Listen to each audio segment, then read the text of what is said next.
user gets locked out of their account. A locked out user is an unproductive user who can't do their job, can't do their day-to-day tasks.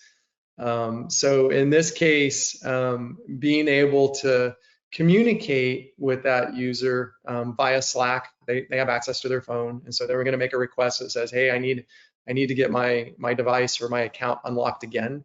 And so what we're going to show you is an easy way to go do that. So, but within the JumpCloud platform, go ahead and go to the next slide.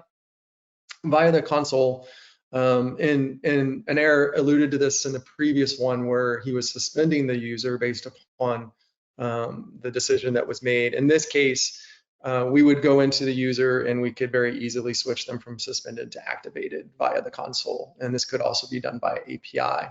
But what Anair is going to show you is a much more secure way and efficient way to handle that communication and do some verification, some user verification prior to activating them again. So, as the computer is useless, employee should grab his phone and execute the / command as we see here. Once pinned, security checks kicks in to ensure validation.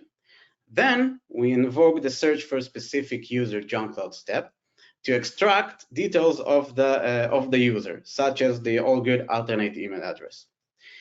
A Slack message and an email is sent with a one-time token we generated, pretty similar to the get me admin process, and the user pays the token for validation. If all goes well, unlock API code is triggered. Actually, this workflow concludes the use cases we wish to share. Please subscribe and check out more content from us.